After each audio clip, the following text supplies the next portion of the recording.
Estamos lá com mais um Covil de Monstros. E hoje, pessoal, tive o enorme prazer de entrevistar Glauco Long, o monstrão do 3D.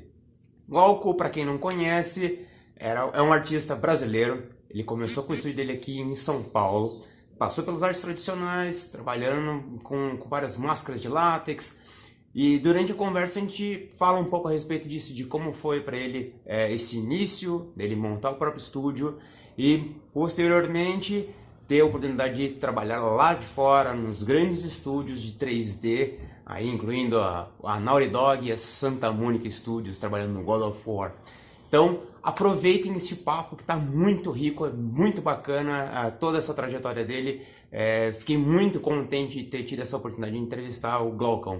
Então aproveitem e, já lembrando a todos vocês, curtam a página do Covil de Monstros lá no Facebook. Beleza, pessoal? Não perde essa, dá uma moral lá pra gente. Então fiquem agora com a entrevista com Glauco Long. Valeu, pessoal! Vamos começar aí de verdade. Começa agora aí de verdade. Então demorou, mano.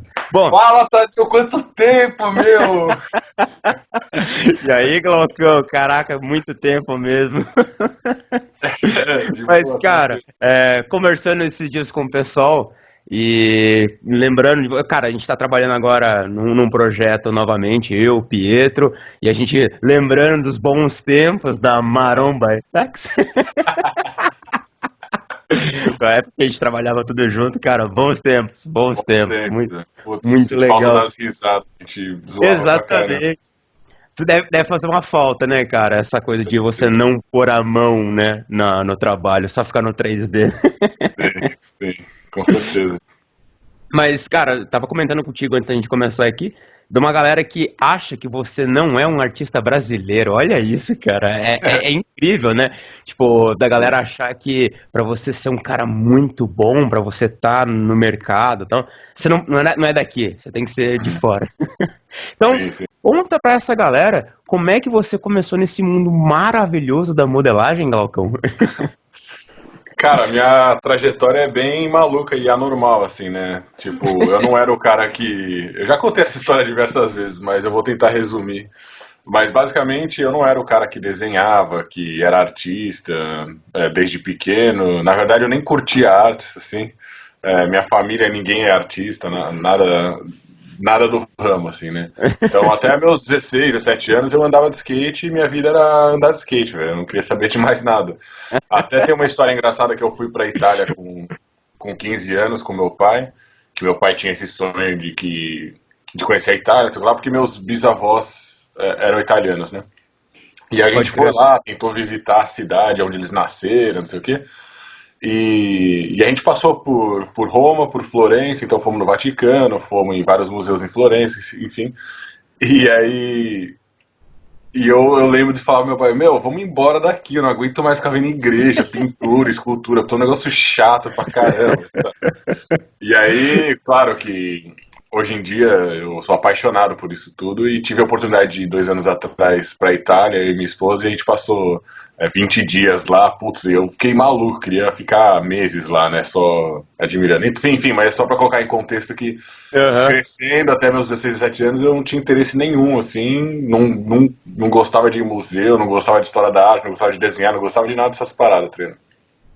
Caraca. Mas aí, então, só pra fazer o link, o que aconteceu foi que eu andava de skate e filmava eu e meus amigos andando de skate, assim. E eu editava uns videozinhos, pá. E aí quando eu fui fazer olha só! E aí eu editava uns videozinhos, aí comecei a mexer no After Effects, porque eu via umas transições dos caras fazendo no começo, mas era tudo muito tosco que eu fazia, né? E aí eu vi os caras fazendo isso daí, me interessei um pouquinho por isso daí, e aí quando eu fui fazer faculdade, eu falei, pô, fazer faculdade do quê? De skate? Não tem, né? Ou eu tento ser profissional de skate, ou eu vou trabalhar com alguma coisa, ou eu vou fazer uma faculdade. E aí eu tive a oportunidade de fazer faculdade e escolhi filme. No caso foi audiovisual, né, ou filmes, porque Olha era a coisa aí. mais próxima do skate. Mas mesmo filme, cara, pra mim, eu ia no cinema. Pra mim, filme, eu não era cinéfilo, nada dessas coisas, né? Pra mim, filme era uma parada que eu ia me divertir no fim de semana com a namorada, comer pipoca, tá ligado? Até brinco que a parte mais legal de ir no cinema pra mim é comer pipoca. Mas enfim, aí eu Caraca. fui pra faculdade de cinema porque eu adorava comer pipoca.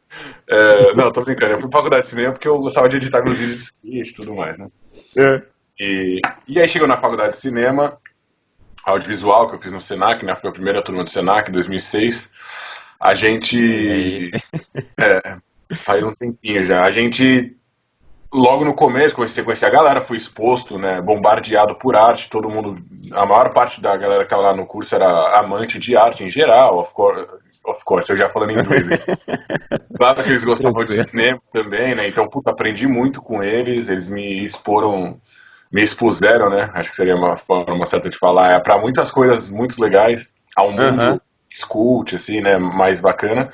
E logo nos 3 primeiros meses da faculdade eu já fui trabalhar, então eu fui trabalhar numa produtora como editor de vídeo. É, Caraca, que legal, mano. Logo no e aí, início, assim, né? Já teve essa logo de experiência, já. cara, jogo logo de cara. Até a história de como eu fui trabalhar lá é engraçada. Deixa eu contar porque eu acho que vale a pena, porque é Manda engraçado. ver, manda ver. Então, o que aconteceu? Eu entrei na faculdade, comecei a falar para todo mundo que eu queria trabalhar, porque eu sempre achei muito importante trabalhar e ter a mão na massa. Assim como eu andava de skate, eu queria estar envolvido. Quando eu fui para faculdade de cinema, eu falei, pô, eu quero estar envolvido com isso o máximo possível, né? Então isso é uma parada que eu sempre tive, que é da minha personalidade, de querer tá... A gente fala neck deep, é tipo envolvido até o pescoço, assim, em tudo que eu faço, né? Então, qualquer coisa que eu desejo fazer, aquilo lá vira minha vida, assim, né? É muito intenso, né? Eu sou um cara Sim, muito... eu sei Você disso. sabe, você me conhece, sabe como que é. Então o que aconteceu? Na faculdade de cinema, pô, é pra fazer cinema, é pra editar vídeo, então vamos fazer isso aí de verdade, sabe? E aí eu falei, pô, quero trabalhar, quero me envolver com a galera, quero trabalhar na TV, sei lá, quero fazer o máximo que for possível pra absorver isso o mais rápido possível, né? E aí comecei a falar com todos meus amigos, e cara, pra mim eu era um editor de vídeo, eu não tinha noção nenhuma. No After Effects, eu mexia no After Effects, saca? Eu era o cara, porque eu não tinha Fazia um fade e, porra, eu sou eu muito fazia foda. máscara no Paint, tipo, era uns bagulho muito tosco. Um dia eu vou tentar achar isso. Eu já tentei uma vez, eu não achei, mas deve existir em algum lugar essas coisas. E Pode assim, crer. na minha cabeça, eu era muito inocente, né? Então eu era realmente um editor de vídeo, eu sabia editar, eu sabia cortar no Premiere ali os clipes. E então, por esse lado de inocência, eu comecei a falar pra todo mundo, cara, eu sou editor de vídeo, quero arrumar um trabalho, quero arrumar um trabalho. E um amigo meu trabalhava num banco e ele me indicou para um cliente dele do banco que tinha uma produtora de vídeo. E aí esse cara falou, marquei uma ligação com o dono da produtora, e ele falou, pô, você é editor de vídeo, eu preciso de alguém pro turno da tarde e à noite, não sei o que lá, vem aqui, sei lá, segunda-feira e traz seu portfólio, a gente vai dar uma olhada e conforme for a gente conversa. Eu falei, pô, legal, já pá, mano, sou editor de vídeo, chegar lá, os caras já vão, mano, já vão tomar na cara, né? Já vão chegar com os dois pés no peito, que meu portfólio da hora. Tá bombando, só os vídeos de Nossa, skate, top. tô arregaçando na edição. Cara, cheguei lá, os caras, e aí? E aí, tudo bem? Faço o novo editor, não sei o que, vamos lá. Aí, aí ele falou, beleza, vamos ver seu portfólio aqui pra gente ver se. Como você se encaixa, né? O perfil, não sei o que lá. Aí chamou todo mundo da produtora, tipo, sei lá, umas 20, 30 pessoas. Cara, botou meu DVDzinho assim. Aí começou a tocar a parada, velho. Era, cara, só uns vídeos de skate, mano, nada a ver. Uns vídeos que tinha umas vinhetas, uns negócios que eu tinha feito. Cara, sem brincadeira, deu uns 3 minutos, a galera começou a dar risada, velho. E aí o cara cortou o vídeo e, e, e ficou se segurando de dar risada, né? Porque era muito tosco, velho. Era muito ridículo. Aí ele me Caralho, chamou mano. na sala e falou, ó, Glauco, eu não sei o que tá acontecendo, mas infelizmente o teu portfólio é bem cru, é muito iniciante. Ele. Ó, eu vou ser bem sincero, pela sua cara de pau de ter vindo aqui mostrar isso daqui, eu vou tentar te ajudar. Eu vou deixar você vir aqui pra produtora ver a galera trabalhar. E Caraca, não era mano. nem o estágio, né? Não era nada. Ele falou: eu vou deixar você vir aqui pra produtora, sentar na sala do editor ali, você promete que não vai encher o saco dele, e aí eu vou deixar você ficar vendo os caras trampar. Cara, Pode eu falei: crer. irado! Nossa, a oportunidade Da da minha hora. vida. A oportunidade da minha vida. Tipo, pô, vou me envolver Aham. com os caras, conhecer a galera, não sei o quê. E, cara, abracei aquilo lá com todas as forças, né? Aí, passar no tempo, enfim, eu comecei a ajudar o editor de vídeo. Eu, sou muito interessado, né? Sempre muito. Como que eu falo? Esqueci a palavra em português, mas eu sempre ajudei Sempre bastante prestativo. prestativo, né? Isso, tipo, sempre fui muito. Cara, tá fugindo das palavras em português, mas enfim, de autônomo, né, assim, de querer ajudar, né? Não sei se autônomo é a Sei. palavra. É, Enfim, proativo. proativo, Você é um cara muito proativo. isso. E aí, cara, então foi muito rápido, assim, sei lá, fiquei uns 2 meses, no terceiro mês eu já tava, tipo, fui promovido pra estagiária, e Olha aí ganhar aí, uma cara. miséria, assim, mas, cara, eu conversei com meus pais, vocês podem me ajudar, eles falaram, não, podemos te ajudar, não sei o que lá, e, cara, eu fui com tudo, assim, eu fui 100%, vivia naquele trampo e na faculdade, né, então eu fazia a faculdade até 1 hora da tarde, mais ou menos, estava no trampo 1h30, 2 horas, e trabalhava até umas 9, 10 horas da noite. E eu morava em Cotia na época, né? Eu fazia a faculdade no Senac, em Santo Amaro, e morava em Cotia, que demorava. Caraca, mano. Então, eu saía às 5 horas da manhã de casa, 5h15, entrava na faculdade 7h30, 8 horas. Puta, foi bem corrido, assim. Mas, enfim, Era um rolê, hein, mano. eu não quero contar tudo, porque é muita coisa, mas basicamente lá na produtora comecei a trabalhar com arte, eu fiquei 1 ano e meio, quase 2 anos naquela produtora trabalhando, fui efetivado depois de um tempo, então foi super legal. Mas tinha um cara que trabalhava com 3D lá, e esse cara me apresentou o 3D, e eu comecei a modelar, fiquei interessado. Na verdade eu comecei a animar, foi meu primeiro contato com 3D, foi com animação, Caraca, mano. e eu queria tive essa vontade, né, de ser animador, não sei o que Aham. lá. E aí depois de alguns meses, puta, é muita coisa, né? Tô me perdendo um pouco aqui, mas basicamente esse cara me mostrou o 3D, eu comecei a Aham. mexer com 3D, aí eu fui fazer um curso na Cadritech de fim de semana Pode crer. e fiz esse curso durante uns 3 meses, então eu comecei a aprender um pouquinho mais sobre 3D. Depois do curso eu me interessei muito por animação. E aí comecei a fazer umas animações, a animar os personagens, que eu faço. Comecei a sonhar em trabalhar na Pixar, na Disney, não sei o que lá. E Sei. até que alguns meses depois, eu acho que uns 6 meses depois, eu ouvi falar sobre a Méliès e sobre um cara que era um escultor muito bom chamado Alex Oliver. Eu fui assistir uma palestra do Alex na Méliès antiga lá na casa. Sim, e aí, isso foi final de 2006, eu acho, meio de 2006, por aí. Pode crer. E aí, cara, quando eu vi ele falando sobre. Cara, muito legal ver as esculturas dele, foi fantástico, assim, mas o que mais me chamou a atenção foi a parte que ele falou sobre talento, sobre não precisar nascer com dom, sobre. Saca, esse papo de que a gente bate sempre na tecla, é uma tecla que eu sempre bato muito também. E ouvir aquilo lá realmente mudou minha vida, porque eu falei, pô, eu não. Eu também posso fazer uma coisa dessa, tipo, eu também posso esculpir, eu também posso modelar. É só eu me dedicar, saca? É só uma coisa que eu preciso estudar. E, cara, aquilo abriu minha cabeça e eu fiquei muito interessado sobre escultura, modelagem. Caraca, que Aí, legal, cara. e esse foi o começo. Então eu comecei no computador. Passado acho que 1 ano e pouquinho, mais ou menos, depois dessa palestra, eu comecei a esculpir tradicional, porque eu vi que era muito importante esculpir na massa também. E por aí vai, assim. Então, esse foi o começo de tudo. E aí, a gente pode falar mais sobre o que aconteceu, mas basicamente assim que eu comecei. Aham. Depois disso, você começou a modelar no tradicional. Isso ajudou muito na questão do 3D, mas logo você já partiu direto pro tradicional e foi quando montou o estúdio com o Piet Schlegel, não foi isso? Na verdade não, na verdade isso aí foi um pouco depois. É. O estúdio com o Pietro aconteceu em 2010, se não me engano. Eu tô meio confuso aqui. Então tem uns 4 anos aí no. Acho que Nesse foi isso, né? gap aí. 2010, Aham. 2011 foi que a gente começou Foi, a trabalhar, cara, mais eu ou menos. comecei a trabalhar com vocês foi no início de 2011. Então, eu acho que eu me juntei com o Pietro e a gente comecei a trabalhar com ele em 2010, se não me engano. Mas basicamente o que aconteceu foi que nesse meio tempo eu ainda estava focadão em 3D, comecei a me interessar sobre escultura tradicional como uma forma de me ajudar e expandir meu conhecimento, mas eu era 3D, o cara do 3D, assim, né?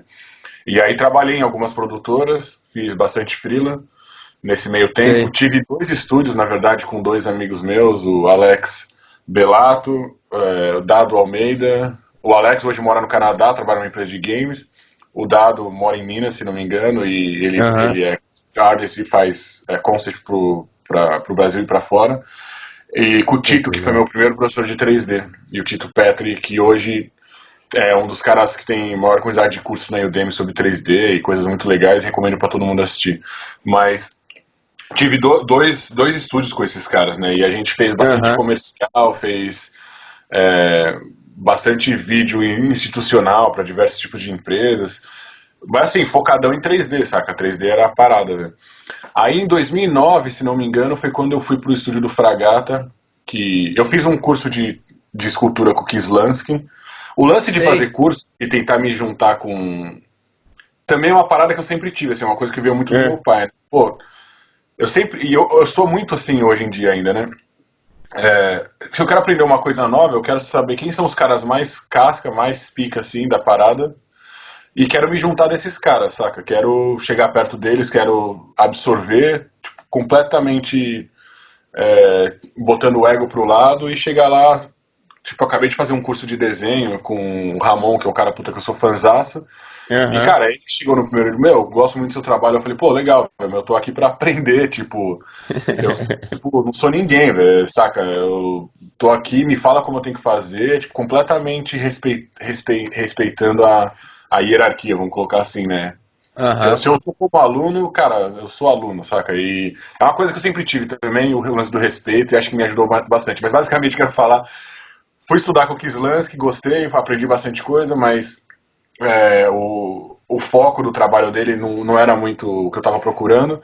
E aí comecei a procurar mais gente, né? Pô, o nome do Fragata apareceu. E, pô, foi muito legal, aprendi muita coisa com o Fragata. O Fragata depois acabou até fazendo um esquema no estúdio dele, onde eu e a galera, a gente podia usar o estúdio dele à noite, em dias que ele não dava aula. Puto, foi demais, é uma fase que eu sempre lembro e nunca vou esquecer, porque foi muito importante pra minha carreira. E foi quando eu me aproximo, quando eu realmente conheci o Grassetti, né, o Rafa, conhecia ele já de antes. Eu tinha ouvido falar dele, vamos colocar assim, né? Conheci o trabalho dele antes, mas a gente virou amigo mesmo e se aproximou no estúdio do Fragata, que se não me engano foi em 2008, 2009. Foi quando a gente pegou amizade mesmo e muita gente participava lá também, o Bruno Mello, o Pichotti. Então nós quatro, assim, a gente tinha esse grupinho que a gente ficava esculpindo, trocando ideia e putz, foi muito massa, assim, velho. Acho que todo mundo lembra bastante dessa fase, foi bem legal. Pô, e aí, da hora, cara. A paixão, assim, pela arte tradicional foi aumentando, pela escultura. Comecei a me interessar muito, muito, muito mesmo. Comecei a aprender a fazer molde, né? O Fragata me ensinou a fazer molde. Depois fui lá no Seu Domingos, no grande Seu Domingos, do Latex. Fiz um curso de molde no Seu Domingos. Caraca, você fez um curso de molde no Seu Domingos, olha só. Dele, mas um dos ajudantes do Seu Domingos deu um curso uma vez de molde e a gente fez um molde de um sabonete, tipo um negócio assim lá. E misturamos o látex com a mão, lá, e o silicone com o braço. Mas, cara, foi basicamente, nossa, que legal, acho que essas partes eu nunca contei, né? Então, como o teu público tem mais o interesse da parte tradicional, assim, eu nunca adentro muito passando por cima, assim, mas é legal poder falar dessas histórias. Com certeza. Mas, cara, aí foi basicamente isso, assim. Aí, em 2010, mais ou menos, eu tava bem interessado em fazendo arte, comecei a esculpir umas máscaras de látex, né? Comecei a descobrir vários caras como o Jordo Shell, Miles Teves, entre outros. Enfim, vários caras assim, casca. Falei, pô, como que os caras fazem isso? Quero aprender também, não sei o que lá. E aí eu falei, deve ter gente que trabalha com isso aqui no Brasil também. E aí fui procurar e, pô, o nome do Pietro apareceu, é o cara, tipo, mais casca, assim, que eu já tinha ouvido falar. E entrei em contato com ele e falei, pô, Pietro, tipo, você tá trampando, você precisa de ajuda, eu quero aprender, né? De novo, assim, eu não sabia muito aliás, sabia praticamente nada de maquiagem, efeitos especiais, né? Eu era meramente um cara que tava esculpindo na minha casa, assim, né? E, pô, agradeço muito o Pietro também pela oportunidade de ter... Ele tinha uma loja, que era uma loja / estúdio, perto, aliás, inclusive perto de onde eu trabalhava na minha primeira produtora, lá em Santo Amaro. Cara, foi muito legal, porque ele meio que abriu as portas pra mim, eu comecei a colar lá todo dia, eu ficava esculpindo lá, a gente até fez umas coisas junto com o Hermes e Renato, fizemos bem no começo, depois a gente fez coisas mais legais Saudoso. depois. Mas naquela época a gente fez umas coisas pro Hermes e Renato, foram os primeiros contatos que eu tive com maquiagem, né? Basicamente olhando ele fazendo, aprendendo com ele. Depois fizemos umas coisas pro Marco Luque também, e aí eu tava meio que esculpindo, ajudando ele a esculpir, né? Ou esculpindo as maquiagens dele, assim. E as coisas foram crescendo, foram aparecendo mais trampos. Eu não lembro direito, essa parte é meio confusa, mas eu abri meu ateliê, acho que junto ao mesmo tempo. Foi quando apareceu uns trampos grandes com ele, a gente acabou montando a Jumbo FX. Acho que a Jumbo FX a gente montou. Jumbo FX. Jumbo FX uns anos depois, eu acho, se não me engano. Mas basicamente isso, a gente começou a trabalhar muito, então, pô, aprendi muito com o Pietro, até um ponto de eu comecei a até aplicar algumas coisinhas aqui e ali também. E aí, de novo, Sei. aprender mais, quero. Como que eu faço pra aprender? Pô, quem que é o cara mais foda do mundo? Pô, Dick Smith. E aí fui lá e fiz o curso do Dick Smith, avançada de maquiagem, saca? Então, cara, confundiu muita coisa porque faz tempo que eu não falo sobre isso, mas basicamente foi isso aí que aconteceu, velho. Teve essa escalada, né? Você começou no 3D, começou na edição, passou pro 3D, aí você começou a se interessar mais pela arte tradicional, aí começou a esculpir ali com o Pietro, fazendo umas coisas, aí você montou seu próprio estúdio. Cara, conta pra gente como é que foi, de uma forma resumida, como é que foi de você montar o seu próprio estúdio aqui, de você administrar isso? Porque, assim, muita gente vê e acha que esse também é, talvez, o ápice de você se trabalhar com escultura aqui no Brasil. E só para ambientar ou para a galera ter uma noção de como é isso. E como foi isso pra você, cara? Claro. Então, eu já tinha tido duas experiências anteriores no caso, eu tinha 2 sócios, né? Nos 2 estúdios que eu tive com a galera que eu falei. Então, eu já tinha tido um pouco de uma exposição e uma experiência entre tocar um negócio próprio, que é ter a responsabilidade de pagar um aluguel, a responsabilidade de ter contrato, a responsabilidade de trabalhar com cliente, a responsabilidade de lidar diretamente com fornecedor, enfim, Então, eu não era um cara 100% cru nesse ponto, né? O meu pai é empresário, ele tinha uma empresa, né, de engenharia, então eu também, desde pequeno, muito ele mesmo tocando o negócio dele, e uma coisa que talvez eu sempre tive esse desejo de... Quando eu filmava com meus amigos de skate, a gente tinha a nossa produtora, né?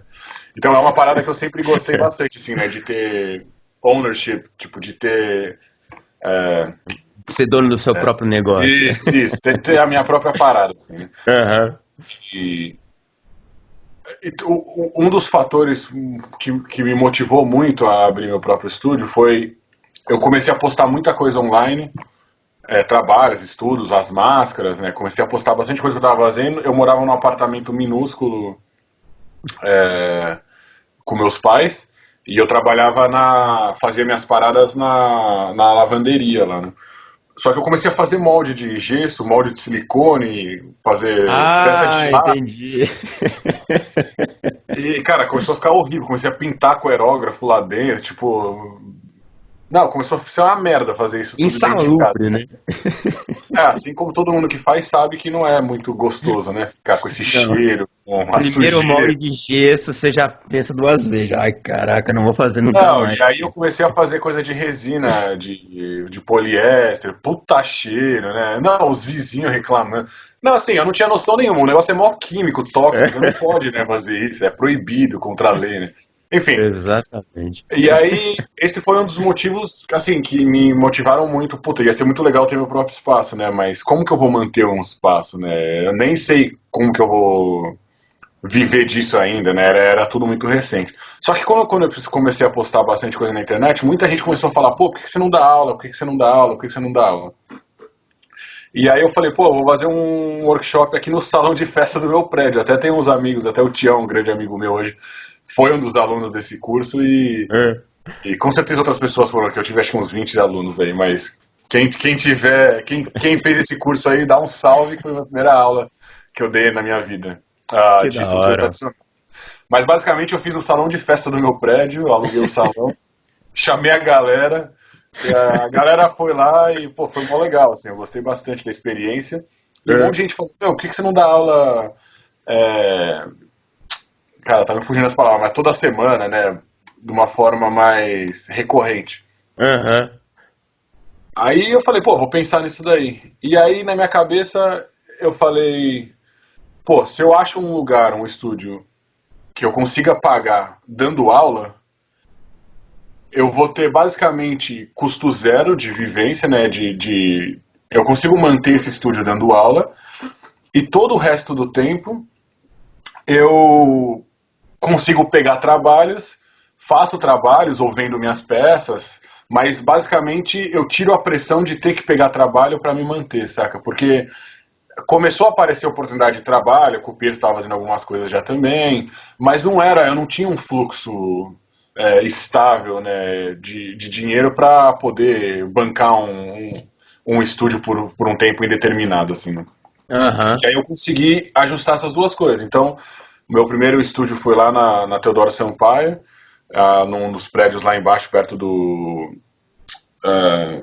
Lago da Batata, foi bem lá, era um prédio bem simplesinho, eu aluguei até quem quiser ver o estúdio, tem umas fotos no meu Instagram, mas o Otávio Mesquita fez uma matéria lá no meu estúdio comigo, e ele foi lá dentro do estúdio e foi uma situação bem engraçada. Mas, enfim, basicamente eu aluguei a sala, então eu dava aula todo sábado, tinha uma turma de manhã, uma turma à tarde, conheci muita gente, putz, fiz muitos amigos que eu trago até hoje essa fase, foi uma fase sensacional, muito feliz, só tenho lembrança boa.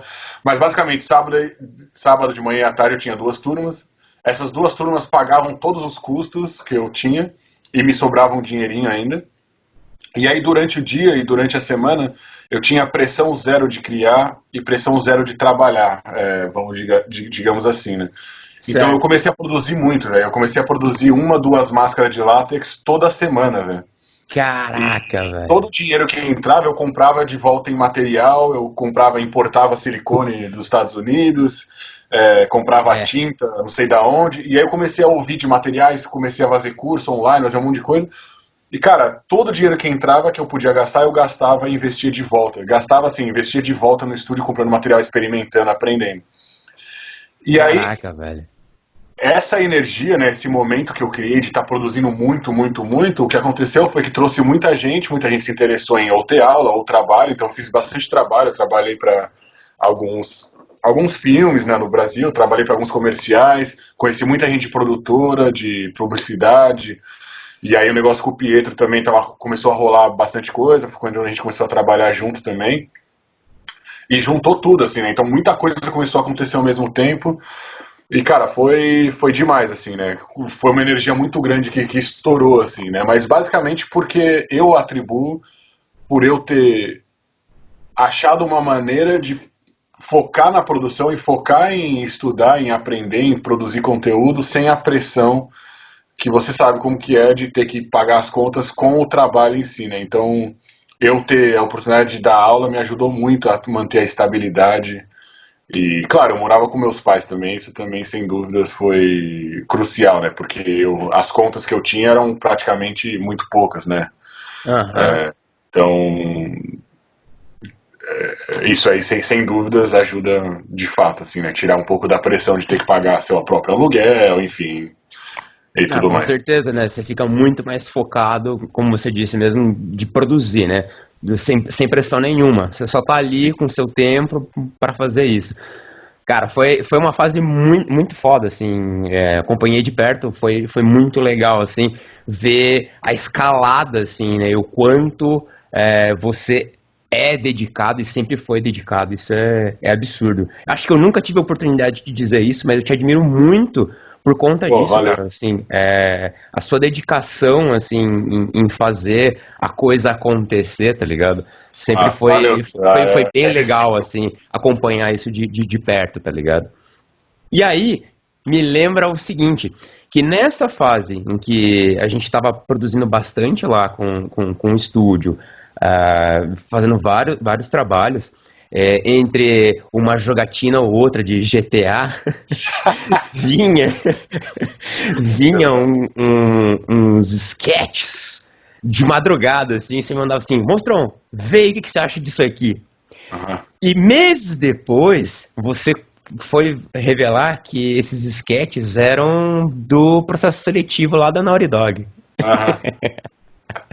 Sim. Cara, e como é que foi isso pra você, assim? Tipo, você sempre teve essa intenção de estar trabalhando fora, de você ir para um grande estúdio, e como é que isso foi na sua cabeça, assim, entre relacional? Você estava com o estúdio, estava trabalhando junto com o Pietro, fazendo as coisas para efeito, ainda assim, você estava produzindo, passando por esse processo seletivo para talvez, né, futuramente para fora. Sim. Como é que você lidou com tudo isso e Aham. enfim, você Claro, não. entendeu? Sim, sim. Não, o que aconteceu foi o seguinte, velho. Assim como eu já falei algumas vezes, eu sempre fui muito dedicado, né? Ainda sou, enfim, sei lá. Sempre sonhei muito alto, assim, né? Então, uma das coisas que eu mencionei aqui no começo foi quando eu comecei a animar, eu já comecei a sonhar em trabalhar na Pixar, né? E quando eu montei meu estúdio, o meu sonho era montar o maior estúdio de efeito especial do mundo não, né? Do Brasil, né? No caso que eu tava no Brasil. Sei. E foi um dos motivos, eu acho que esse meu ideal, né, essa coisa que meu pai me ensinou de sonhar alto, de mirar longe, sempre me ajudou muito a não me contentar com pouco, né? Mas de uma forma que eu acho que é saudável, né? Porque eu acho que também se você ficar só pensando lá longe e não aproveitar e não entender que tem vários degraus a ser subido até chegar lá, eu acho que pode ser uma coisa que gera uma angústia muito grande e pode ser uma coisa negativa.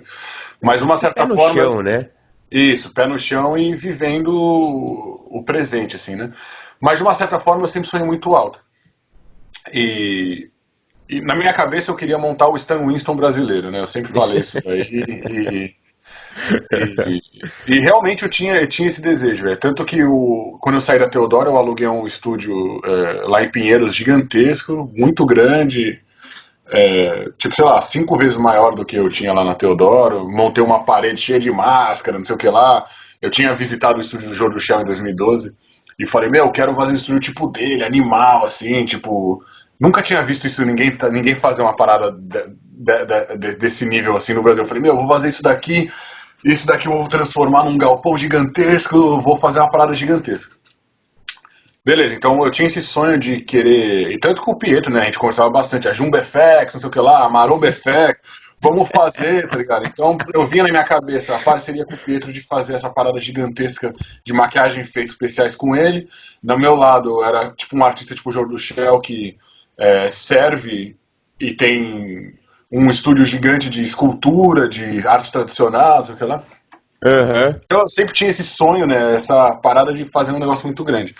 Bom, eu tive a oportunidade em 2013, dezembro de 2013, se não me engano, dezembro de 2013 para os Estados Unidos novamente, e o Grassetti e o Rafa, né, que na época já era meu amigo, eu estava morando em Aham. Santa Mônica, e fiquei na casa dele umas 2, 3 semanas, e na minha cabeça era assim, velho, pô, eu vou lá para fora, eu vou conhecer os maiores estúdios de efeitos especiais do mundo e vou trazer essa informação para o Brasil. Ou eu vou conhecer os maiores estúdios de efeitos especiais do mundo e vou trampar com esses caras. Então, de uma certa forma, eu queria. Para ser bem sincero, eu só fui me realizar do que eu estava buscando uns meses depois, né? Ou até talvez um ano depois, quando eu comecei a realmente entender. Mas na minha cabeça era aquele mesmo. Era intuitivo. Eu queria me juntar dos caras foda, velho. Eu queria estar perto, queria aprender, queria trabalhar, queria alguma oportunidade de conseguir crescer como pessoa. E onde os caras mais fodas estavam? Estavam em Hollywood, estavam na Califórnia, estavam em Los Angeles, né? foi quando eu fui pra lá, fiquei na casa do Rafa, comecei a mandar e-mail pra todo mundo, consegui conhecer alguns estúdios, até foi não posso falar, mas foi em vários estúdios. Fiz uma coisinha ou outra aqui no estúdio ou outro, mas assim, não tive nenhuma oportunidade de realmente entrar num projeto grande, não sei o que lá. Sei. Mas vi de perto e até trampei 2 dias num estúdio bem legal aí, que eu não... Eu lembro. Você lembra. Enfim, mas acabou não rolando nada muito sério. Mas, cara, o que eu comecei a sentir quando eu tive essa exposição de perto desses caras, assim, a visão que eu tinha do Brasil era a visão que a maioria das pessoas tinha naquela época. Eu não sei qual é a visão de hoje, né? Mas naquela época, o que a gente fazia? A gente ficava assistindo making of de filme, a gente via documentário no YouTube, a gente via foto que alguém postava, e era assim, era mó galera trampando nos filmes, era tipo os livros, né, de making of, mó galera trampando, uma puta produção gigantesca, os caras brincando, esculpindo os dinossauros gigantescos. E eu fui para os Estados Unidos com essa cabeça, falei, nossa, velho, eu vou ver isso de perto, tipo, vou me falar com esses caras, velho. E aí quando eu comecei a entrar nos estúdios, tudo vazio, cheio de poeira. Os donos dos estúdios, também não vou mencionar alguns nomes, mas até os 2 estúdios maiores já fecharam, né? E foram os 2 que me fizeram mudar meu pensamento. Mas enfim, cheguei nesses estúdios, tava assim, cara que tava falindo, velho. Aí eu, putz, o que tá acontecendo aqui? E aí comecei a conversar com alguns artistas e os caras, meu, isso aqui tá mó depressão, tipo, ninguém mais curte trampar com isso. Sim. A parada do digital tá tomando conta. A produção de filmes tava tendo uma crise, sei lá, tava horrível, né? E aí eu, putz, tipo, deu uma desanimada legal, assim. E aí o Alex, ele tava dando um rolê com os alunos dele lá em Los Angeles também. E calhou dele ter marcado um almoço com o Rick Baker, a gente ir visitar o estúdio. Ele me chamou e eu tive a honra de ir na Cinovation, né, que era o estúdio do Rick Baker. Era isso, né, Cinovation, não era? Sim, era Cinovation. Era. Aí, fomos lá no estúdio dele, era um galpão, meu, gigantesco, parecia o parque da Disney, assim, né? Sim, Mas enorme, assim, né? já tava completamente, ele ia ter um leilão alguns dias depois, né? Então já tava completamente vazio de gente, né? Mas tinha um monte de coisa pendurada, tudo. E aí ele levou a gente pro sótão lá, que era tipo um andar embaixo do estúdio inteiro, onde ficavam todos os moldes, todos os próprios dos filmes que... Cara, tudo assim, cena de filme, assim. Mas, basicamente, falando, meu, eu tô me desfazendo de tudo isso daqui, isso aqui não faz mais sentido nenhum ter nada disso, não tem mais filme, não tem mais trampo, eu já tô cansado. Então, por mais que foi muito legal ver tudo aquilo lá de perto, a minha intenção ao estar lá era um pouco diferente, né? Era querer me envolver, querer trabalhar com esses caras. E aí começou a contar várias histórias. Principais da indústria que fala que o negócio não tá rendendo, né? E aí comecei a ver de perto que as histórias dos caras, meu, o cara que fez o design do filme e tal, puta, não tem trampo. O cara, e eram tipo meus heróis, assim, né? Eu falei, meu, se esses caras que são os caras mais top, assim, artistas da indústria, né, estão tendo dificuldade, qual a minha chance de vir aqui aprender com eles ou de vir aqui trabalhar com eles, né? Não sei o que está acontecendo.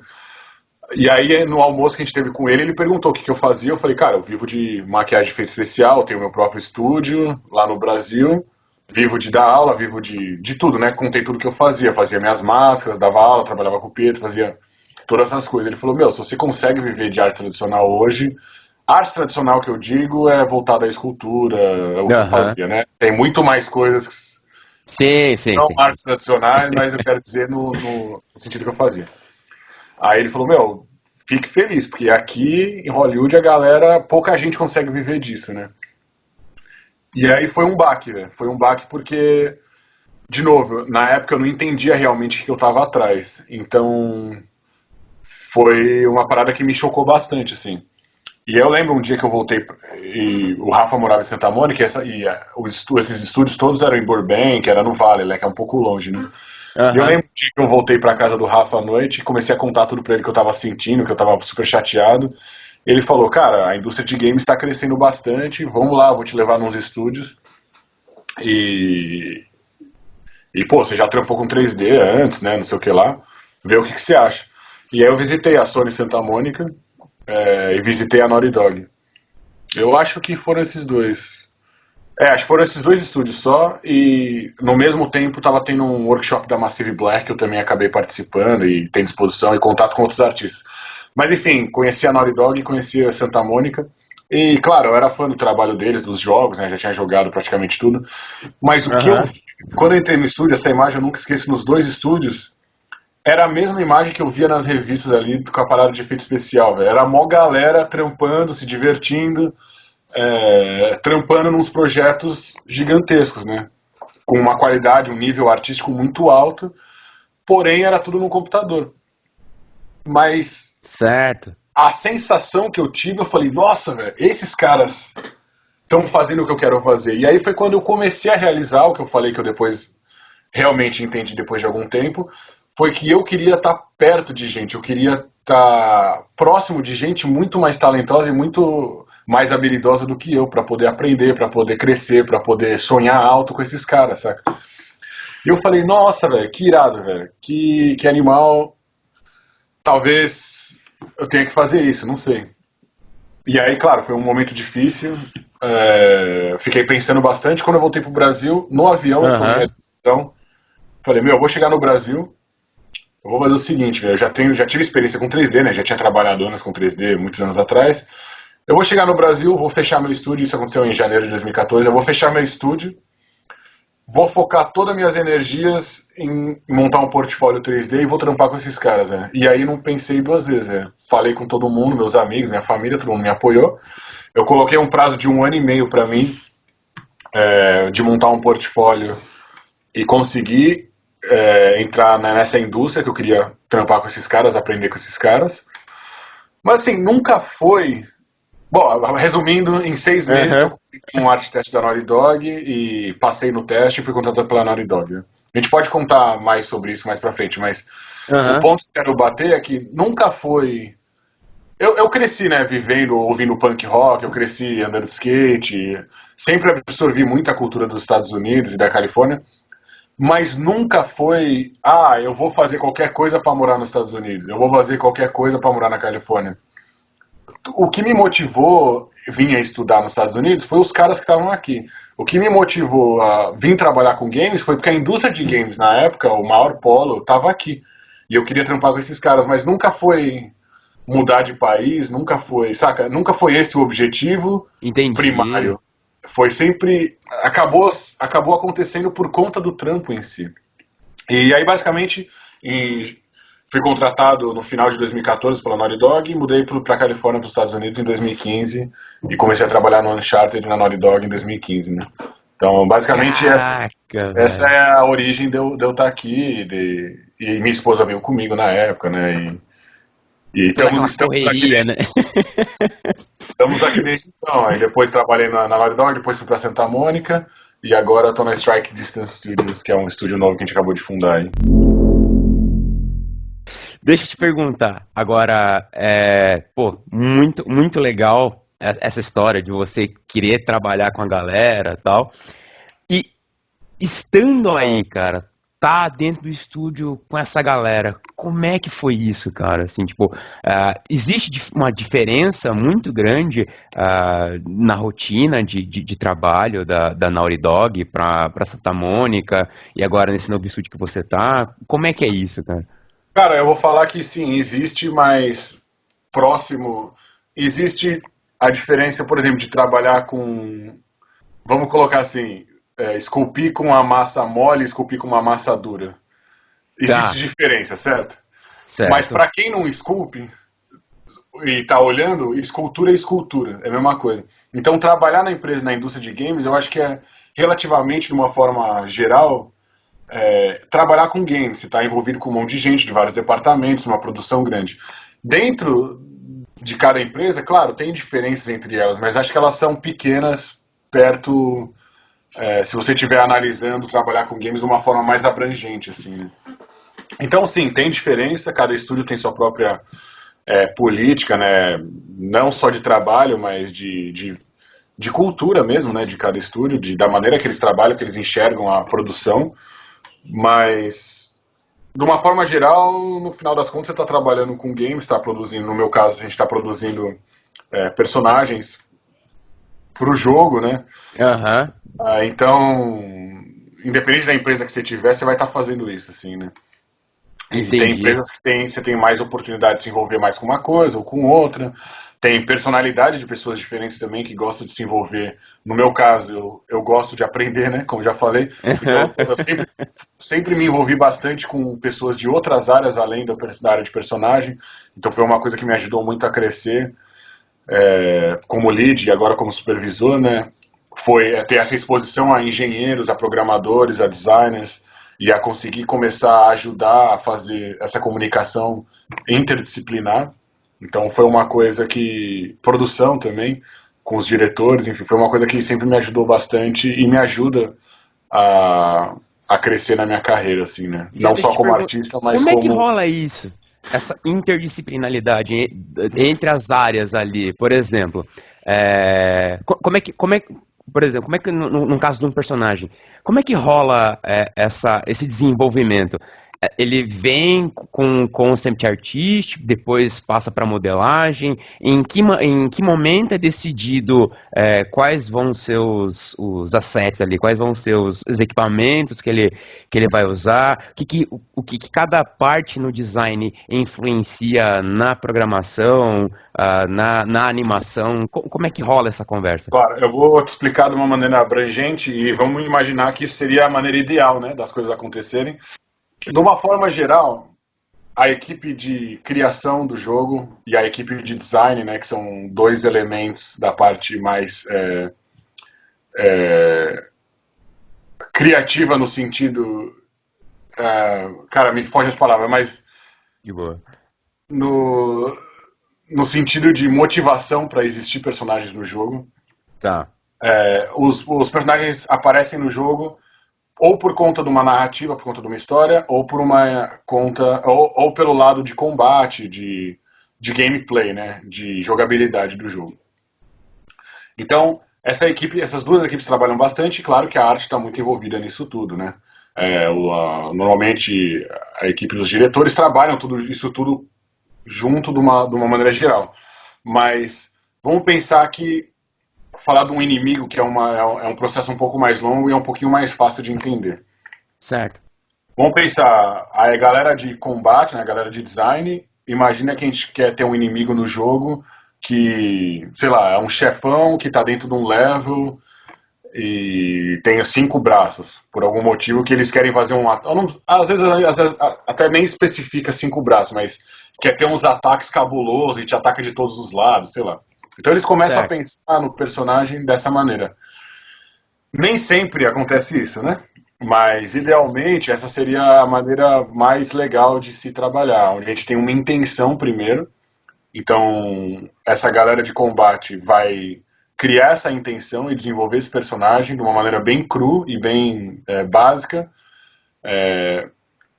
Isso vai para o departamento de arte, então, no caso, a galera de concept vai começar a desenvolver personagens que atendam, claro, o estilo do jogo que eles já vêm trabalhando, sigam a linha de direção que o jogo está seguindo, mas que atendam esses pedidos de design, né? O inverso às vezes acontece, às vezes pode acontecer da gente fazer uns sketches, a galera de design curtir esses sketches e criar funções baseadas nesses sketches, né? Entendi. Então é um processo que acontece um pouco de vem aqui e vai ali dos dois lados, mas ou o cara desenvolve um personagem de 5 braços para atender aquela ideia inicial do design, e o design fala, meu, já que você colocou 5 braços, eu também agora vou colocar um ataque que um dos braços é super poderoso, aí a galera de concept fala, pô, já que o braço é poderoso, e talvez se a gente deixar esse braço mais forte. Então tem um pouco de back and forth, sim, entre esses dois departamentos. Até esse ponto, a galera de personagem, de character, de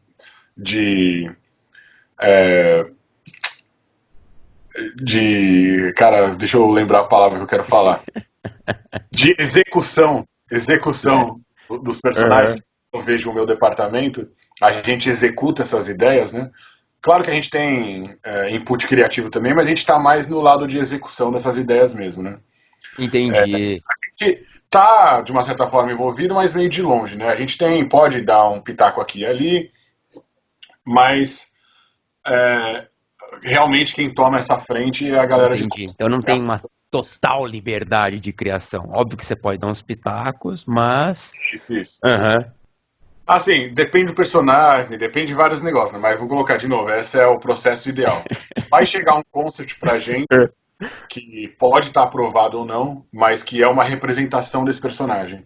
A galera de personagem, né, do lado da execução, o que a gente vai fazer? Vamos blocar esse personagem, fazer um sketch dele em 3D e vamos ver como isso funciona no jogo. Então a galera que está à frente da gente, que seria o pessoal de rigging, que faz o esqueleto do personagem, o pessoal de animação, todos esses caras vão receber essa blocagem que a gente fez, vão fazer um esqueleto simples, a galera de animação vai começar a fazer umas animações simples com esse personagem, a galera de combate, de implementação, vai colocar esse personagem toscão, simples no jogo, a galera de gameplay vai começar a poder jogar contra esse personagem bem tosco.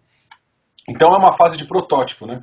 Então a gente começou com uma ideia, fez um esboço no 3D, colocou esse esboço à prova e vamos ver se esse esboço vale a pena realmente perder o tempo que é necessário para desenvolver esse personagem de verdade, né? Entendi. Então, o personagem esboço, ele vai pelo pipeline inteiro, chega no jogo, a galera joga com ele, os diretores podem ver o tamanho dele, podem ver a jogabilidade, claro, de uma forma bem tosca, assim, bem simplificada. E aí, nesse ponto, talvez alguns ajustes de concept precisam ser feitos, talvez alguns ajustes de design precisam ser feitos, e aí isso tem mais um round, né, onde essa galera conversa e desenvolve, e aí sim chega um concept aprovado pra gente, com tudo definido. Então,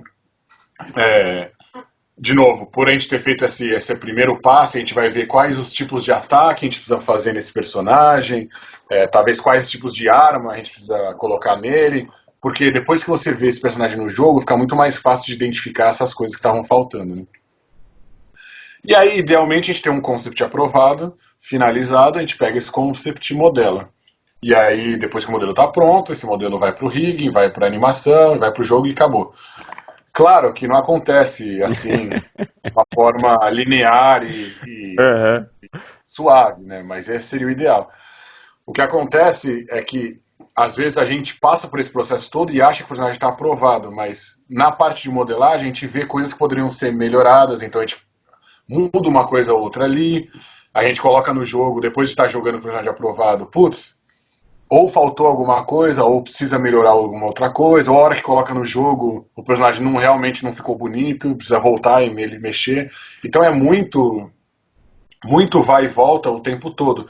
Mas a gente sempre. Rola os patchzinhos de atualização? Não. O patch de atualização. É só quando o jogo tá pronto já, né?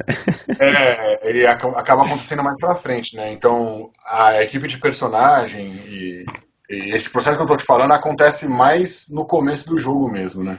Tá, uma coisa mais interna ali, né? Mais interno. O patch de atualização acontece quando... Então vamos imaginar, a gente fechou o jogo inteiro, o jogo vai ter vários bugs, né? Muita coisa quebra, várias mecânicas quebram, o personagem pode estar com borrão na textura que a gente não viu, porque a gente texturiza o personagem num lugar, quando coloca no jogo...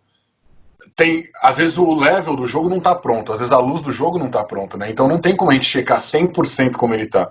Então a gente vai colocando coisa no jogo, todo mundo está fazendo isso, né?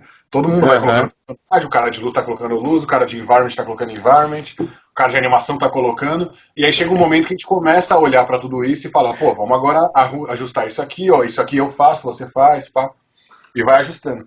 Mas chega um momento que a gente precisa fechar esse jogo, né? Que a gente chama de vamos colocar a finalização total do jogo. Nesse momento, ninguém coloca mais conteúdo nenhum. Vamos agora analisar o que a gente tem e só arrumar problemas que estão acontecendo. Não vamos mais colocar Putz, mas e se a gente colocar agora uma arma, não sei o que lá? Não, chega, não tem mais isso. Porque se a gente não coloca essas marcas, todo mundo quer ficar colocando coisa o tempo todo, porque, saca? Então, chegou um ponto, ninguém mais coloca conteúdo nenhum, vamos só arrumar os problemas que o jogo tem. E aí, realmente, tem muito problema. Né? Tem problemas que são fáceis de consertar, mas tem problemas que são muito difíceis de consertar, porque, principalmente da parte de lógica, de programação, de engenharia, que você arruma uma coisa, quebra outra que você nem sabe que quebrou, e aí vai descobrir meses depois. Ou tem coisas que são muito específicas, alguns bugs são muito específicos, que só vão quebrar se você fizer uma cadeia de acontecimentos muito gigantesca. E é muito difícil testar essas coisas, porque você precisa de alguém que faça todo esse 1 trilhão de coisas nessa mesma sequência para isso acontecer, né? E aí, nesse momento, na hora que a gente identifica que o jogo está pronto, não tem nenhum bug relevante, a gente solta o jogo e vende o jogo, né? E finaliza o jogo, queima o disco, não sei o que lá, e manda o jogo para produção. Porém, tem gente que continua jogando esse jogo ainda, né? Uhum. E assim que o disco está em produção, e a gente achou algum bug que poderia ser corrigido. E aí sim começam a aparecer os patches, né? Ou o jogo já está com o consumidor final, e apareceu um desses casos que eu falei, você vai lá, pula 83 vezes na quina da direita e aperta o triângulo 47 vezes, tipo...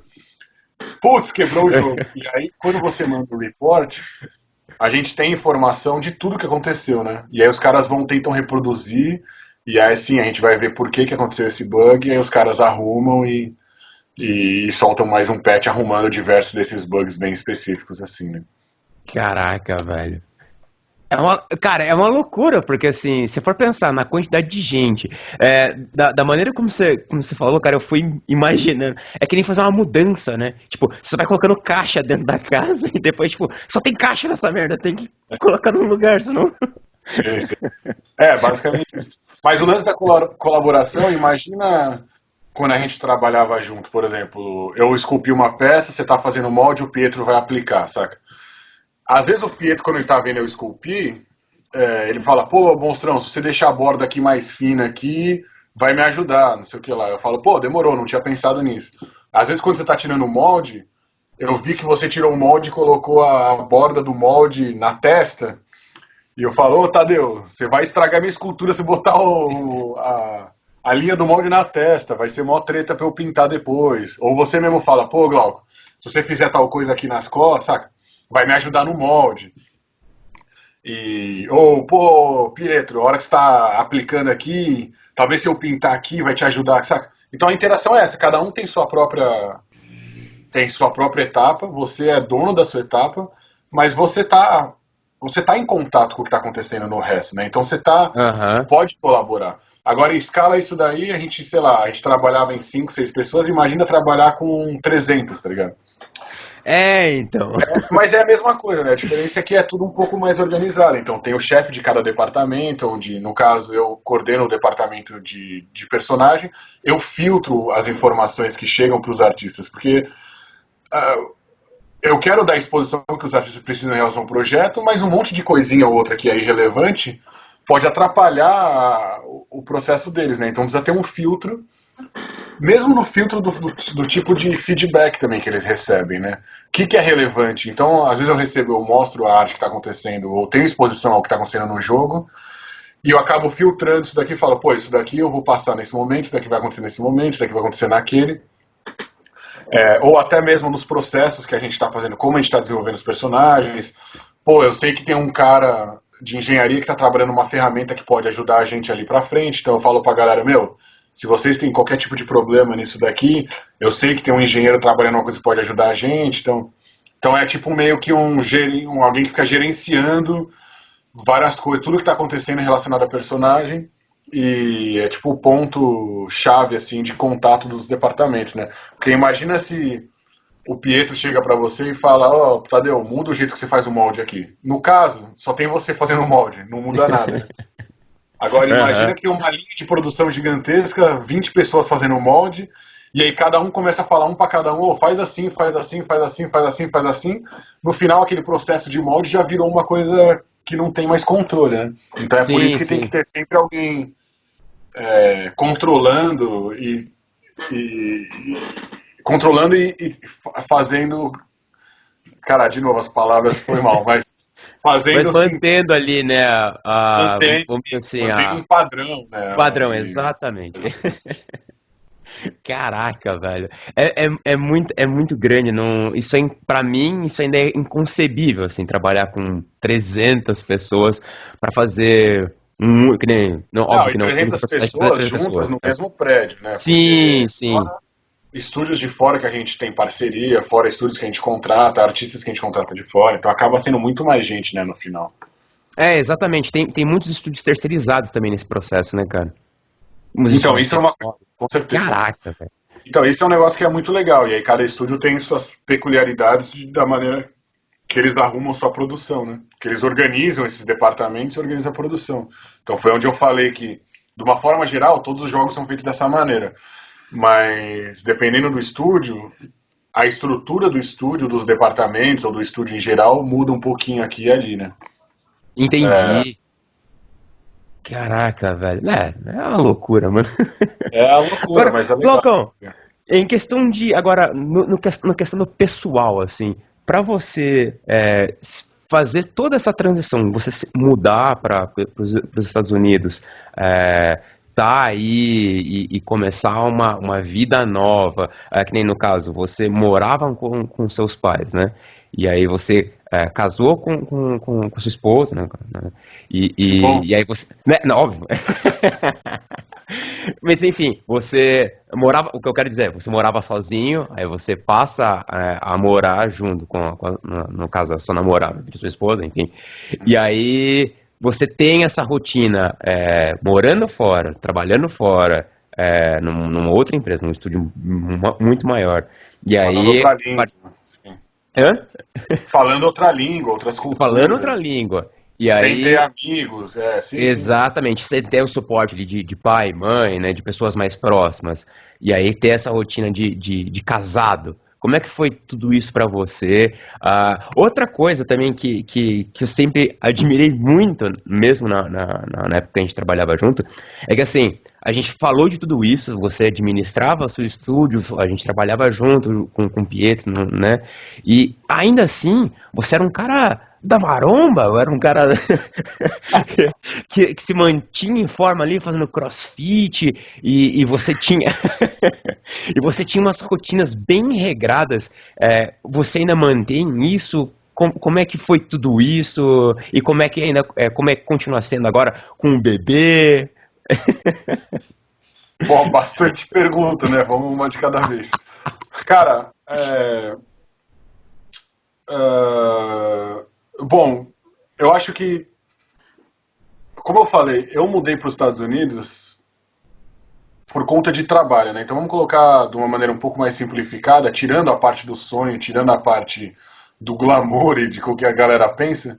Eu Aham. recebi uma proposta de trabalho, ou eu passei num teste e acabei recebendo uma oferta de trabalho, onde eu tinha uma empresa que ia me prover todo o suporte, ia me mudar, ia pagar toda a minha mudança, minha e da minha esposa, ia trabalhar na parte de visto, ia eventualmente fazer meu green card, ia Aham. me dar todo o suporte necessário para me tirar do meu conforto no Brasil e me colocar aqui nos Estados Unidos.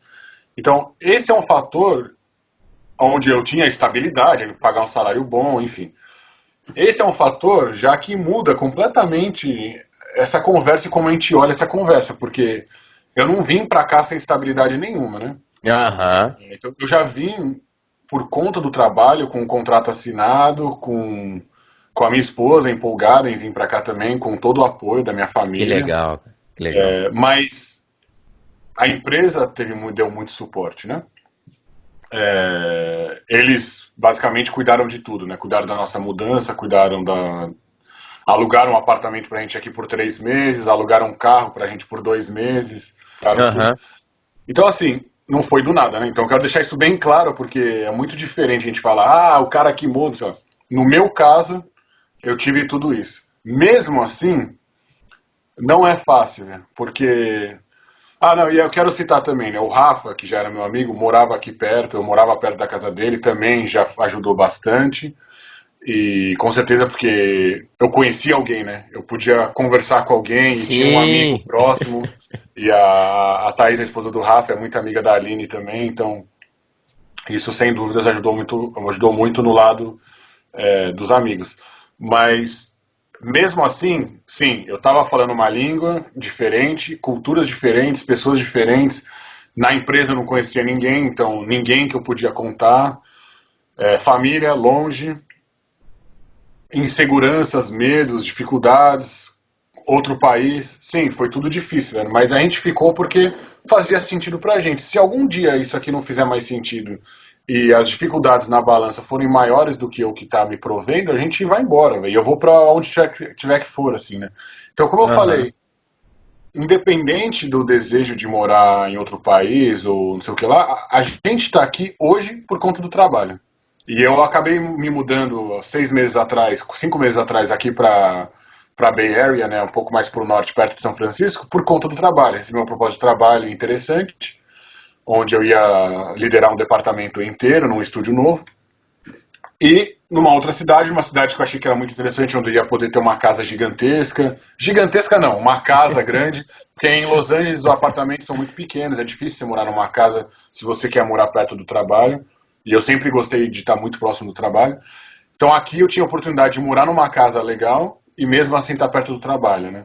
E estar num bairro bem bacana para crescer o meu filho. Esqueci como fala isso também, mas para cuidar, sei lá, cuidar do meu filho, né? Para o meu filho Sim, crescer. sim.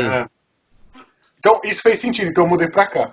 O que eu quero deixar claro é que se eu estava morando em Los Angeles é porque eu estava num trabalho e os prós estavam maiores do que os contras. Se em algum momento os contras, esse desejo, essa falta da família, esse, essa saudade ou essas dificuldades fossem maiores, eu não teria ficado, saca? Eu teria ido embora. E assim como minha esposa também. Mas, de novo, não são tudo rosas, né? A gente passou por momentos difíceis, de saudades, de não saber o que fazer, Aham. mas perrengue mesmo, de não ter o que comer, ou de não ter grana. Esse tipo de coisa, zero, porque, de novo, a gente veio com um puta suporte, uma puta estrutura por trás, né? Entendi. Então foi muito tranquilo. Realmente, relativamente foi Aham. tranquilo. Caraca, velho. E aí, assim, dentro do trabalho ali, você tem um horário, né? Acredito eu ali. Você cumpre horas semanais. E a sua rotina, assim, para você conciliar a família, trabalho, os Sim. exercícios físicos, você ainda mantém isso? Você procura ter horários específicos para isso? Você ainda continua mantendo? Que nem, ultimamente você tem postado bastante desenho. Como é que você relaciona tudo isso? Como é que você administra todo esse seu tempo, cara? Bom, de novo, isso veio acho que desde pequeno, assim, né? O lance da rotina e da organização sempre foi uma coisa muito presente na minha família e acabei puxando bastante isso deles, assim, né? Talvez por meu pai, minha mãe também tinha empresa, os dois terem o próprio negócio e eles terem meio que organizado o tempo deles, eu acabei crescendo vendo isso, assim. Mas desde o Brasil, como você falou, sempre fui muito organizado com meus horários e com a minha rotina, então sempre treinei. Sempre não, né? Mas sempre fiz algum tipo de atividade física. Sempre fui muito estruturado em relação aos meus próprios estudos, aos horários Aham. de trabalho, aos horários de lazer. Então, eu sou um cara muito ansioso, já sofri com ansiedade, já tive crise de ansiedade, esse tipo de coisa. Então, isso me Caraca, ajudou velho. muito a me conhecer mais e a estruturar minha rotina de uma maneira que eu acho que seja saudável. E eu mantenho isso até hoje, velho. Mantenho isso. Quando a gente mudou para os Estados Unidos, eu trabalhava normalmente das 9h30, mais ou menos, até umas 7 horas da noite. Na hora do almoço é um horário que eu acho que é legal, que eu treino, vou na academia, continuo fazendo isso todos os dias, basicamente. A não ser, hoje em dia eu tô tendo bastante reunião que acaba comendo um pouco da hora do almoço, então eu acabo treinando em algum horário do meu dia, mas de uma forma ideal tento treinar na Aham. hora do almoço. Pelo menos uma meia horinha ali, vou pra academia, vou dar uma suada. E em relação aos estudos, é uma coisa que eu sinto falta. Eu não faço nada muito além disso, saca? Eu não curto muito jogar videogame. Gosto de jogar aqui e ali, mas eu não sou um cara que sou viciado em videogame. não sou viciado em Netflix, não sou viciado em série, nada disso. Assim, o meu vício mesmo é aprender coisa nova, então eu estou sempre estudando. Se eu não estou estudando arte, em alguns anos, uns 2 anos atrás, eu fiz curso de programação. Eu sou meio que viciado em aprender coisa nova, assim. E no caso agora, os últimos meses, o último ano praticamente, estou bastante desenhando, estou pintando em óleo agora. E estou tentando aprender e ver se eu consigo desenvolver essas habilidades também no lado mais 2D. Depois que meu filho nasceu, meu tempo livre diminuiu drasticamente, né? Ah, sim, imagina. Então hoje, os primeiros 9 meses, meu filho acordava de hora em hora durante a noite, de manhã, era o dia inteiro, então foi muito difícil tentar manter uma rotina, assim, né? Mas hoje ele dorme das 7 da noite até as 6h30, 7 horas da manhã. Então o que eu faço, eu acordo umas 6h30, 7 horas normalmente, fico com ele até a hora de ir pro trabalho, que eu vou trabalhar umas 9h30, 9h30 da manhã. Então eu tenho um pouco de tempo com ele, chego do trabalho umas 7, dependendo do dia, às vezes 6h30, entre 6h30 e 8 horas é a horário que eu normalmente chego em casa. A maioria dos dias eu dou um banho nele, boto ele para dormir, e aí eu tenho aí das 8h30, 9 horas da noite até umas 11 horas para fazer o que eu quiser. E o que eu quero fazer nesse tempo é estudar, tentar desenhar, pintar, ou passar um tempo com a minha esposa, né? Assistir um filme, sei lá, me divertir um pouco com ela. Só que ela também, assim como eu, também é artista e também trabalha e gosta de fazer as coisas dela. E o único tempo que ela tem também, porque ela cuida dele o dia inteiro, é esse tempo à noite para trabalhar, para fazer as coisas dela. E o tempo de manhã, né? De vez em quando ela faz também quando eu tô com ele. Então, no final das contas, à noite, o tempo que a gente tem livre, a gente quer fazer nossas coisas, né? Cara, é basicamente isso. Se eu não fizer isso daí, eu não vou fazer nada, né? Porque nada além do trabalho, né? Eu Pode tenho esse crer. desejo, eu consigo separar bastante o trabalho da minha arte profissional. Mesmo as coisas que eu fiz nos jogos, tenho muito orgulho de ter trabalhado nesses jogos, de ter conhecido as pessoas, trabalhado com essas pessoas, mas o produto final, por mais que eu tenha tido bastante influência em diversos momentos dos jogos, eu não sinto que o jogo é arte do Glauco, porque não é. O jogo é arte e trabalho de 1 bilhão de gente, né? Sim, sim. Então, quando eu posto o trabalho dos jogos, ou divulgo esse trabalho do jogo, é o trabalho, a parte que eu me influenciei, claro, mas eu não tenho completamente ownership daquilo, né? Então, Sim, quando sim, eu sim. faço o meu trabalho, o meu estudo e posto a coisa que eu fiz sozinho, por mim mesmo, com as minhas mãos, saca? Aquilo lá sou eu, aquilo lá reflete o que eu sinto. E é uma coisa que eu tenho necessidade de fazer e de mostrar e de ser eu, assim, né? De falar, pô, esse aqui é o Glauco, essa é a minha voz, é isso que eu penso, é isso que eu sinto, saca? E Entendi. para isso acontecer, no caso, antigamente era mais abrir mão de outras coisas, mas hoje em dia, como eu entendo essa necessidade, não é que eu tô abrindo mão de assistir filme, porque se eu tô a fim de assistir um filme, eu assisto um filme, saca? Pô, Entendi, entendi. hoje eu consigo. Quero deixar isso bem claro também. No começo, eu tinha necessidade de estudar, de melhorar, porque eu precisava ter um emprego melhor, um espaço na indústria melhor. Hoje em dia, diante da minha experiência e diante das posições que eu tenho abertas para mim, né, eu não tenho a mesma necessidade de criar essas oportunidades, né? Ficou um pouco mais fácil hoje em dia. Se eu quiser trabalhar num outro Entendi. estúdio, eu já tenho uma experiência, né, uma bagagem que me permite trabalhar no outro estúdio de uma maneira um pouco mais fácil. Não estou falando que eu não preciso estudar e não preciso aprender mais coisas, não é isso que eu estou querendo dizer. Mas aquela pressão que eu tinha, a pressão de quem está estudando, a pressão de quem quer entrar na indústria, eu já não tenho mais, porque eu já estou aqui dentro, né?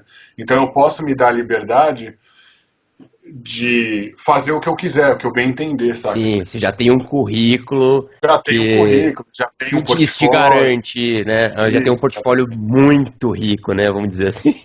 Vamos dizer, não, não, exatamente. é um puta portfólio. Agora, já aproveitando que você tocou nisso, cara, artisticamente, o que ainda falta para Glauco Long realizar? Cara, muita coisa, né? Muita coisa. Por exemplo. Eu tô nessa fase agora de querer...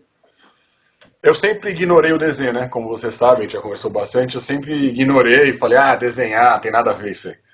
Enfim, hoje, quer dizer, uns anos atrás eu tive essa realização, esse entendimento da importância do desenho e o quão importante desenhar é para você, não só para esculpir, mas para você se tornar um artista melhor, né? Então hoje eu estou nessa jornada de realmente entender o que se trata desenhar, entender o que se trata pintar. E, cara, tá muito longe, velho. E esse mundo do desenho e da pintura abriu as portas e eu falei, nossa! Caraca! Nossa, velho, olha isso, velho. O que esses caras estão falando, os termos, os pensamentos. É um mundo completamente novo, né? E pra mim, como artista, como pessoa mesmo, eu sinto hoje a necessidade de entender o que se trata essas coisas, para me tornar um artista melhor. Eu sinto essa obrigação de...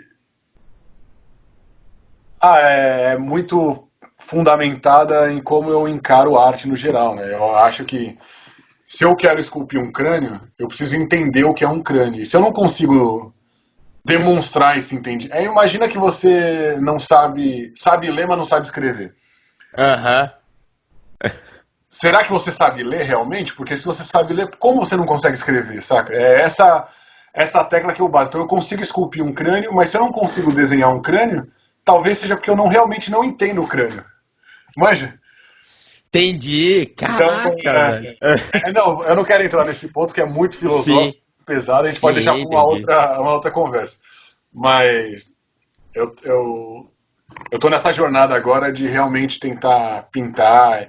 E claro que no trabalho existe a parte técnica, a parte mais relacionada a desenvolvimento de personagem para games, que tem muita coisa sendo criada atualmente, tecnologias novas e tudo mais, e isso tudo eu dou conta, eu estudo, eu tenho essa oportunidade de estudar e aprender lá dentro do trabalho. Então a parte digital tá bem coberta, digamos assim, né? Eu tô, principalmente nesse estúdio que eu tô trabalhando agora, eu tô tendo exposição a coisas muito novas, a muita gente de filme, a muita tecnologia nova, porque é um estúdio novo, onde a gente está trazendo, digamos assim, os melhores de cada área, ou tentando trazer, né, pessoas mais relevantes de cada área, sem querer dizer que eu sou, mas estamos tentando achar pessoas chaves assim, de cada área, onde conseguirem inovar ou trabalhar em projetos bem grandes, colocando todo mundo junto, e está tendo muita troca de informação, muita chance de aprendizado assim para todo mundo, né? Então eu sinto que a parte artista digital lá no trabalho eu estou evoluindo, estou crescendo, estou aprendendo, estou produzindo muito coisas que infelizmente eu só vou poder publicar daqui a muitos anos, né? Mas a parte tradicional e a parte como artista, não só tradicional, mas a parte como artista, como essência, eu preciso dar conta fora do trabalho. E eu tenho 1-2 horas aí livres por dia. E a maioria dos dias eu sinto necessidade, vontade de aplicar, de aprender, né? Então eu vou lá e faço, velho. Os dias que eu não tô afim de desenhar, eu não desenho, velho. O dia que eu tô afim de assistir um filme, eu assisto um filme, saca? Eu acho que isso eu posso me dar o luxo de fazer isso, porque já abri mão de muita coisa anos passados. Você já abriu mão, você já sacrificou anteriormente, né? Caraca. Glaucão, cara, eu acho assim que o papo foi muito rico até o momento.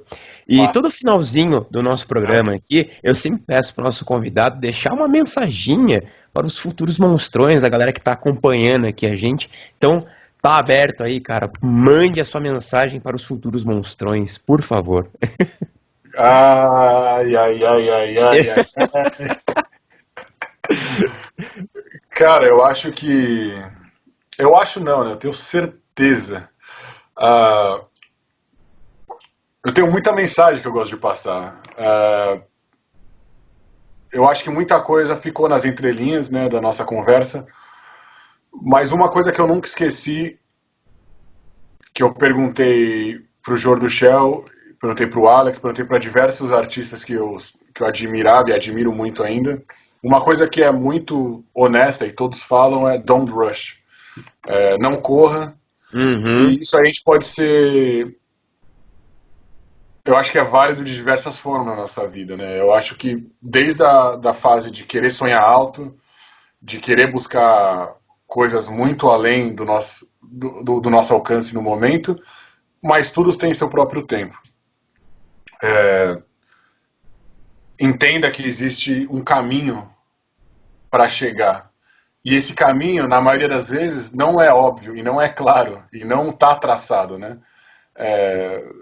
No meu caso, a minha própria trajetória é uma trajetória muito diferente da maioria da trajetória dos artistas e não é porque ela seja diferente que não é possível, né? Então, no caso, eu estou traçando a minha própria trajetória, né? Estou escrevendo a minha própria história. Mas, tendo um foco distante, tendo noção que você está aqui, você pode criar esses seus próprios degraus, né? E se eles estão certos ou errados, eu acho que não importa.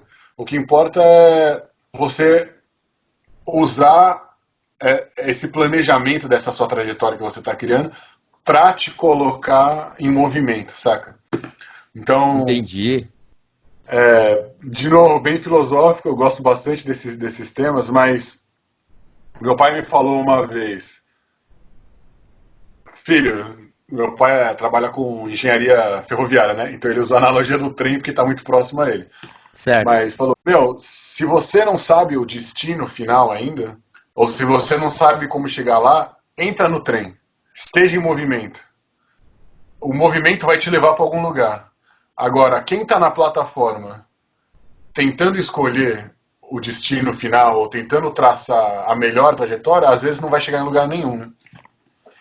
Então, eu sempre tentei me colocar em movimento e mirando num lugar. Então, quando eu estava trabalhando com animação, porra, vou trabalhar na Pixar. O que eu preciso fazer para trabalhar na Pixar? Vou fazer isso aqui. Mudou, não é mais a Pixar. Agora é ter o maior estúdio de escultura no mundo. O que eu preciso fazer? Vou fazer isso aqui.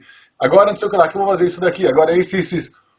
Claro que eu não estou falando para você ficar escolhendo coisa nada a ver, porque você também vai ficar rodando em círculo, né?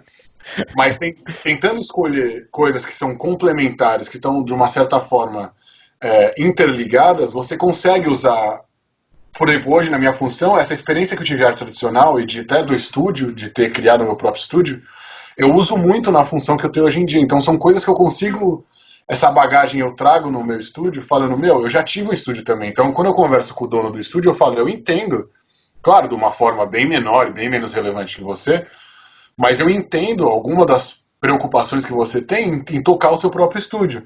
Então eu consigo me aproximar desses caras usando esse tipo de conversa. Pô, o cara que faz pintura, não sei o que lá. Pô, agora eu consigo conversar com ele porque eu também tô pintando um pouquinho. Então eu sei como que é a dificuldade de mexer com o pincel, saca? Então e aí você vai pum, pum, pum, pum, pum, e vai indo, velho, e vai indo. Mas sempre gostei da ideia de estar indo para algum lugar e estar em movimento, estar aprendendo coisas novas e não estar paradão, saca? Eu acho que a mensagem que eu quero deixar é, galera, vocês podem fazer o que vocês quiserem. Eu não tenho talento, não tenho não sei o que lá, não tenho condição, não sei o que. Cara, sempre tem uma maneira de fazer alguma coisa, sempre tem alguma maneira de fazer mais, sempre dá para estudar mais, sempre dá para fazer mais do que todo mundo fazendo agora. Questões de prioridades, questões de se conhecer, questões de se cuidar da sua própria saúde, do seu próprio dia a dia, e enfim, acho que são técnicas que todo mundo bate, não quero ficar também dando o discurso do...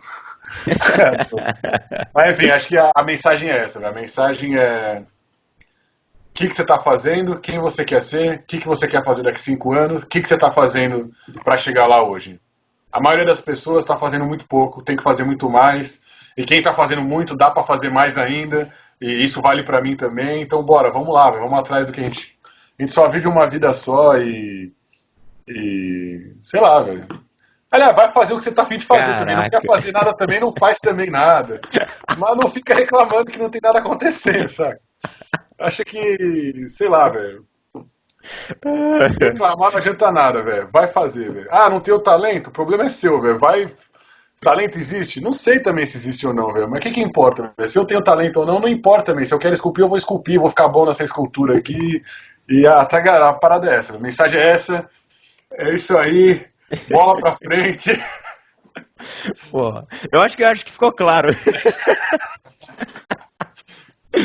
Pô, Glaucão, cara, só tenho a agradecer. Foi muito Pô, irado, foda, irado, cara. Tadeu. Valeu Puta mesmo. carinho, eu sempre tive muito carinho por você e mais ainda, muito feliz de acompanhar essa sua nova fase, essa nova jornada também. É um prazer estar falando com você e saudade dos papos, saudade das conversas e muita Pô, história a gente obrigado, cara. passou junto aí, foi muito legal, né? Foi muito Pô, massa. valeu mesmo, mano.